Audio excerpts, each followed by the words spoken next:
Welcome back to our Inside the OR series.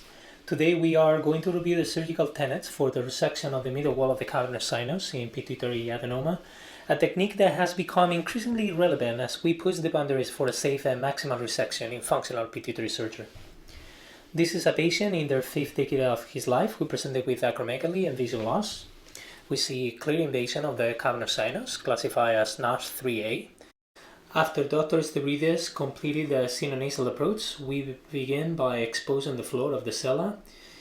Immediately, we can appreciate how the tumor has eroded through the sellar floor and is protruding into the sphenoid sinus.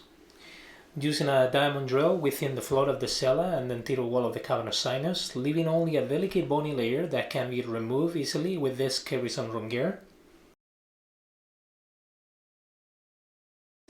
We follow this bone removal laterally towards the opticocarotid recess to ensure full exposure of the cavernous sinus.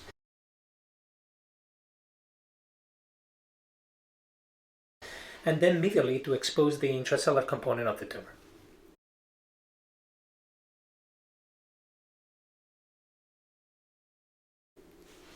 Next, we remove the inferior portion of the anterior cavernous sinus wall near the pituitary apex.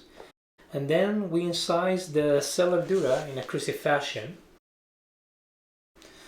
With the initial release of the pressure, the tumor immediately prolapses into the field.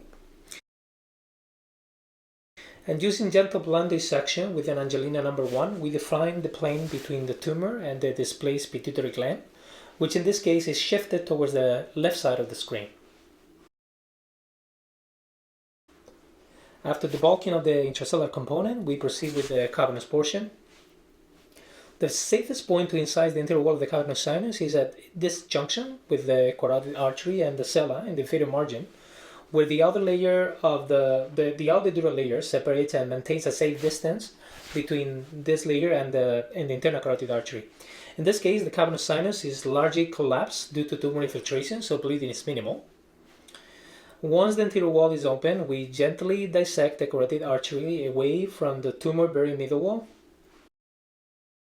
And along the inferior margin, we always coagulate this dura and probably the inferior parasellar ligament just before cutting to avoid any injury of the branches from the inferior hypophyseal artery.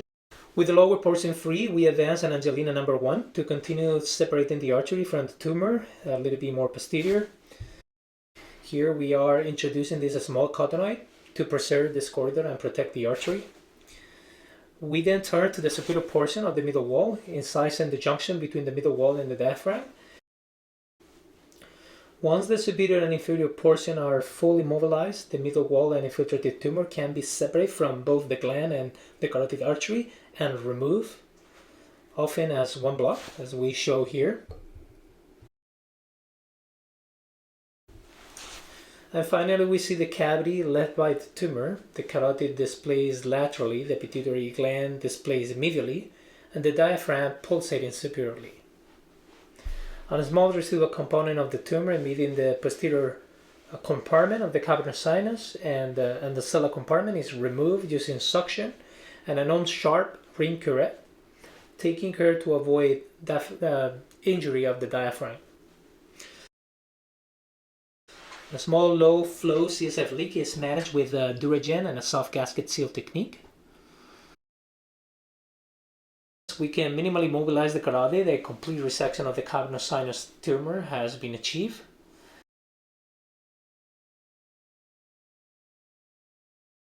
The reconstruction is complete in a layered fashion as we described before, and